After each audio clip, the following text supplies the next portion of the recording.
السلام عليكم. معكم عبير ميدان. النهارده هعمل القرصة الصفراء. طبعا لونها جميل جدا ازاي. طبعا الطريقة دي مظبوطة جدا وهي دي اللي احنا بنعملها. القرصة الصفراء البورسعيدية. طبعا في كل مكان بينقصوا لها اضافات وبيضيفوا لها حاجات تانية مختلفة عننا.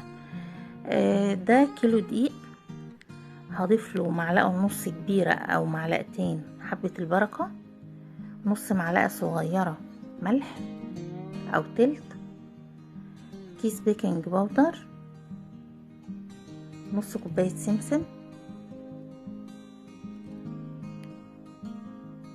ده تمن تحويجة او كوباية وربع.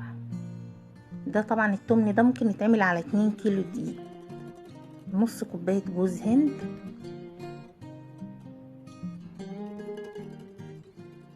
والسكر باودر اللي هو المطحون كوباية سكر. طبعا انا سايبه الكوبايتين الزيت وكوبايه عسل سايباهم في الاخر خالص هضيفهم. المكونات اللي هي الجافه دي كلها هقلبها على بعضها.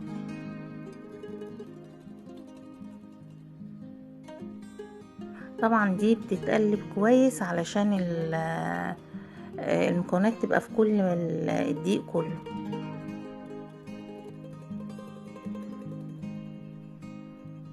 كده لونها بقى ازاي اتقلبت صح.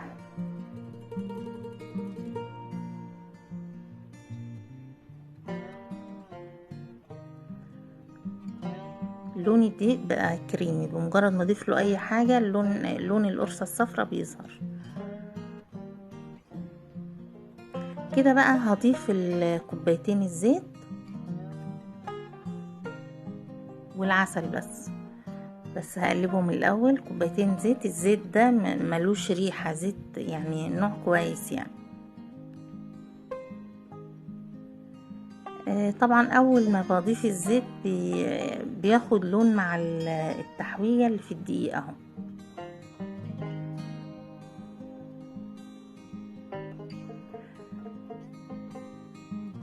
هعملها ايه يعني، هفركها او ابسها زي الكحك عشان برضو تبقى الزيت يبقى في الدقيق كله.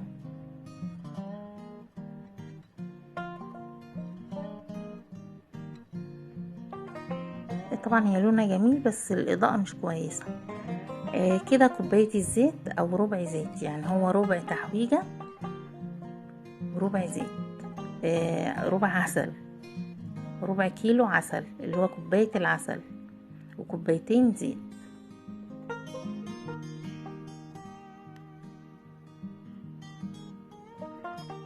برضو بفركها كويس او ببسها عشان العسل يبقى في كل الدقيق.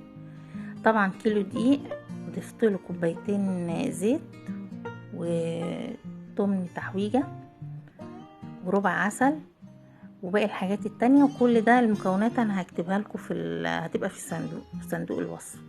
طبعا انا جبت صاج دهنته بسيط جدا زيت، وقمت جايبه القرصه وقمت فردها الدقيق فردته، وهبدا اضغط عليه واسويه بقى في الصاج كويس. واي مكان عالي واطي شويه بضيف له حبه وبسويه، بس بتضغط جامد قوي وبنخلي السمك بتاعها حوالي 3/4 سنتي. طبعا ممكن تجيبي اي معلقه وتضغطي بيها. دي رشه بسيطه حبه البركه وسمسم بسيطه جدا عشان ما تغمقهاش، وانا كده ضايفاها. وفي حبه باقيين هحطهم في صينيه صغيره. طبعا الاضاءه عندي ظالمه اللون بتاعها، هي لونها جميل جدا. بسويها، وطبعا انا ممكن برش حبه البركه والسمسم، وبعد كده بضغط عليها بايدي او بمعلقه او باللي هي ازازه او اي حاجه تستخدميها، بس بتضغطيها جامد جدا. طبعا السمسم كده ما بيطلعش اما بتضغطيه، لكن انتي تخلصيها وبعدين ترشي اهو، شوفوا ما بيطلعش ازاي بقى ثابت. لكن تخلصيها كده وبعدين ترشي دي ملوش لازمه اصلا، هيقع. طبعا بقطعها كده، بتقطعيها زي ما انت عايزه. بتتقطع قبل ما تدخل الفرن، ما ينفعش تتقطع بعد الفرن. عشان مش هينفع، هتتكسر ومش هتبقى مظبوطة معاكي. بتقطعيها اي شكل انت عايزاه. بعد كده بتدخليها الفرن حوالي من تلت ساعة ل25 دقيقة. ولما تطلعيها بتمشي على الحروف. انا كنت مصورة جزء بس اتحذف. طبعا لما بتطلع من الفرن بتمشي على اللي انتي مقطعاه ده بسهولة جدا، بتطلع بتبقى سهلة. اهو طلع الحروف بتاعتها بتبقى بدأت ان هي تغمق من تلت ساعة ل25 دقيقة اهو. وطبعا كل ما تبرد كل ما بتبقى ناشفة ومقرمشة. طبعا الاضاءة ظلماها، شوفوا هشة ازاي، جميلة جدا. جربوها، ولو عجبتكم ما تنسوش اللايك والشير والاشتراك في القناة.